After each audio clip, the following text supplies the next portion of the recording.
In this video, I'm going to be building an awesome $1,200 gaming PC build for 2022, showing you guys all the part choices, the build process and the benchmarks as we go through this video. Featuring an RTX 3060Ti, 12th gen Core i5 CPU, and lots of other great hardware that looks amazing. This build is just a little bit special. Let's do this.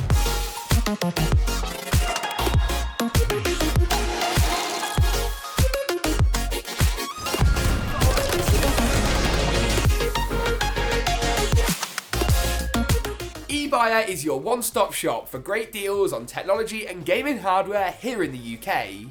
If you're looking to build a new PC this year or just supercharge your setup with a new monitor or some peripherals, head over to ebuyer.com and check out their wide range of great deals. What's more, they've also got some great deals on pre-built PCs from AlphaSync, awesome systems that are ready to ship.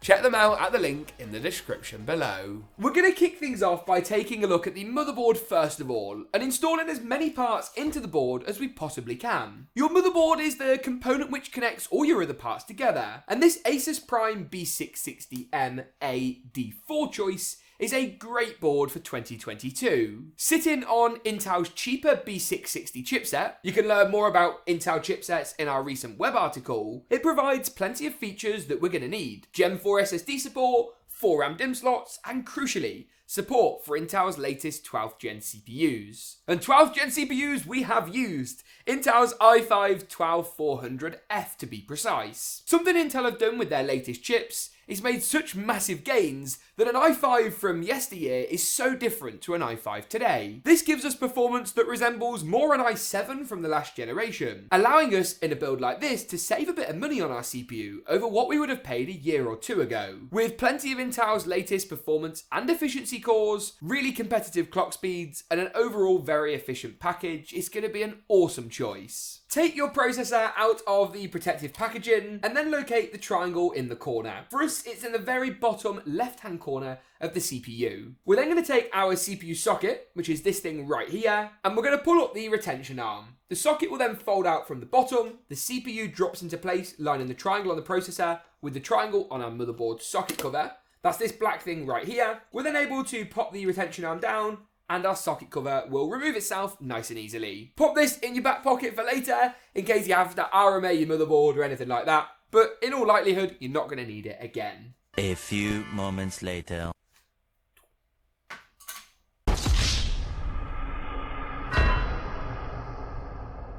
While we're here, we're also going to add in our RAM or memory choice for this build. A 16GB kit of Corsair's Vengeance RGB Pro, with a nice white heat spreader design, customizable and addressable RGB, meaning different bits of the same DIMM can be a different colour simultaneously, and some nice speed choices available. It's an awesome fit. What's more, it's DDR4, working with our DDR4 motherboard choice. I would recommend you go DDR4 right now, as DDR5 is prohibitively expensive, and in all honesty doesn't provide any major performance upside for a build of this rough budget. We're going to use the savings we made with our memory by not picking up that DDR5 kit and channel it to the storage, an area where your money is much better spent right now. And that's because you want a Gen 4 drive, one of the super fast SSDs supported by the B660 chipset. Adata's Legend 840 is my choice today. Legend, I think, will be the judge of that. Maybe we'll pop a review over on our website soon, so keep your eyes peeled for that one. We're going to open up the fairly battered box. I've got no idea what happened to this in shipping. We're going to be installing this drive into the top PCIe slot just here. We're also going to be using the included heatsink cover that comes included from Asus, very kind of them, to keep the drive nice and cool, as Gen 4 drives do run quite a bit hotter than their older Gen 3 counterparts. Line up the gold plating with your M.2 slot, notch to notch, slide it in and push it down. We're then going to add back on the M.2 cover for good measure and secure the drive into place. The next major step is to move the motherboard into the case, but before we do that, hold your horses, don't run too quick.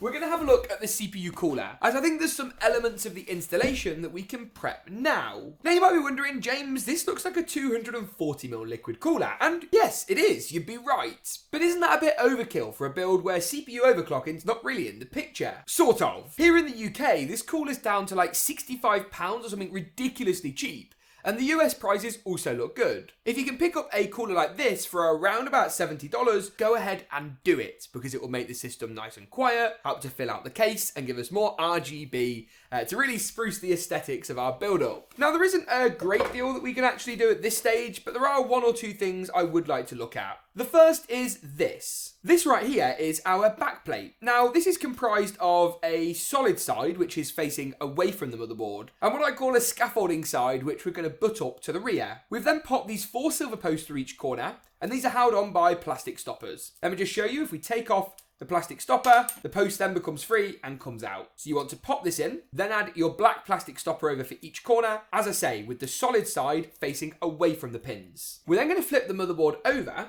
and you'll notice here we've got 4 holes around the CPU socket. With a little bit of luck, these are then going to pop through the holes. You might need to adjust how far back these are. So for example, this one is not going in, but if we pull it this way, we should have a bit more luck. And now that's in. We can then flip the motherboard back over, popping it back on the motherboard box, and you'll now see that we've got a grand total of 1, 2, 3, 4 silver posts all poking through. Then in this bag of goodies right here, you should be able to find yourself a number of these black sort of tubes, and then these silver screw heads at the top. The black tube is going to go over our silver posts. That's going to hold them into place and stop them going anywhere. While the silver screws are then going to fasten very loosely onto the top.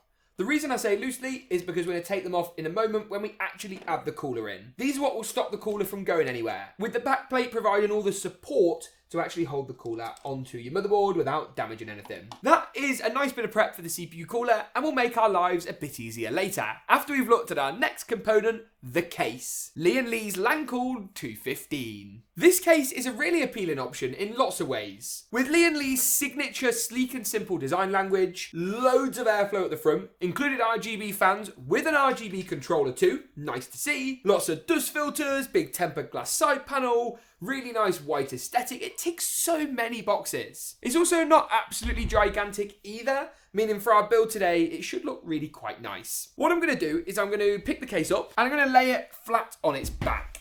That will make it easier not only to remove the tempered glass side panel, but also to proceed and install the motherboard, which will be the next step of the build today. That's heavy. I'm impressed. To do this, we need to check where our motherboard actually wants to be screwed into place.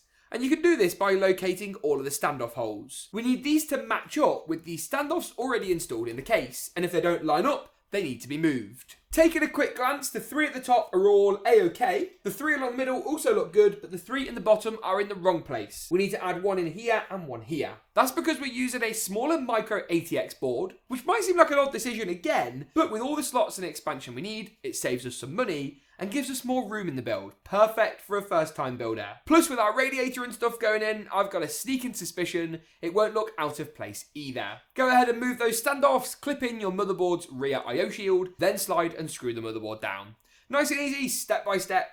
You do get a load of screws included with the case too to make this bit nice and simple. Now, while we're here, I'm also going to go ahead and finish off the CPU cooler, which actually shouldn't take us all that long. I'm going to pop the cooler in the top of the case, but swap out the included black fans for white ones that I've picked up from Deepcool. Links to all components can be found at the affiliate links in the description below. I'm then going to whack on the CPU water block I discussed just a moment ago, and that's basically it as far as actually finishing off the cooler goes. Some liquid coolers are more complex than others, and I'm glad to report this one's nice and simple. And there we have it, the cooler is in. I can't decide how big of a fan I am of these fans, and whether we should just embrace the black ones, I'm not sure yet, so maybe we'll change these out a little bit later on. Before we do any of that though, it's time to install the graphics card.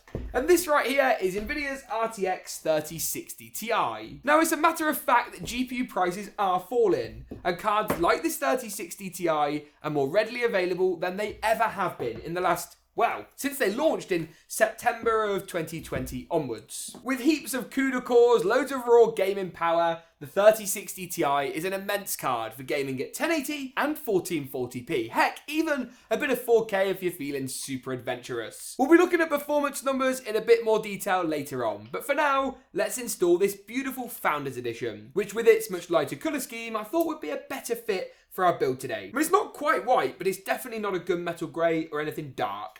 So I think actually that's going to fit really quite well indeed. We're going to hover the GPU over the PCIe slot to figure out which slots on the case need removing. We're going to take those out and then slot the GPU in, dealing with giving it power in a moment once we've done our cables and wiring. To do this, we need to install our power supply choice, Corsair CX750F.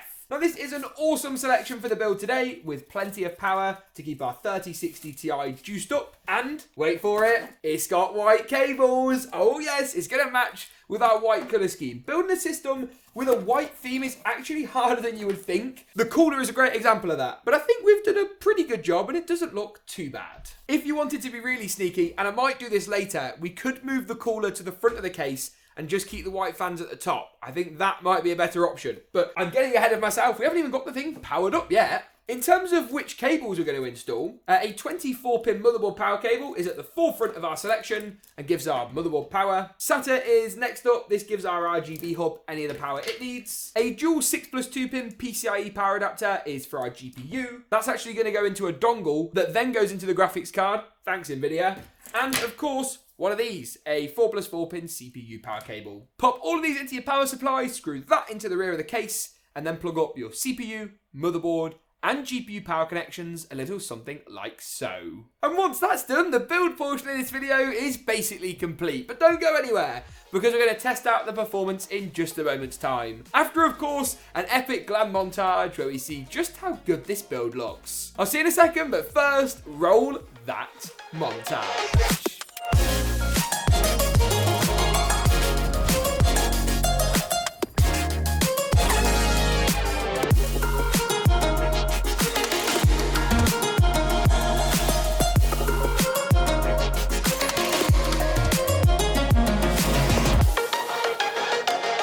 Amazing! Now that we've seen just how good this system looks, it's time to see if the performance matches up. And I'm glad to report that it definitely did in this awesome 3060 Ti build. We focused our testing around 1080 and 1440p, the resolution we believe the 3060 Ti really excels. On your screen now is a summary of our 1440p results, and we will of course be diving into more detail game by game in just a few moments' time. Before that though, take a quick look at the results we gathered, including our impressive temperature data for CPU and GPU, but let's take a closer look, starting off with GTA 5. Here at 1440p high settings, we pulled in 152 FPS on average. 90 and 99th percentile results were good, and to achieve this at a higher resolution and high visual fidelity was really impressive to see. It was a similarly impressive story in Battlefield 2042, the next game on our list. 1440p high settings with DLSS set to performance mode gave us over 100 FPS. This was around 10-15%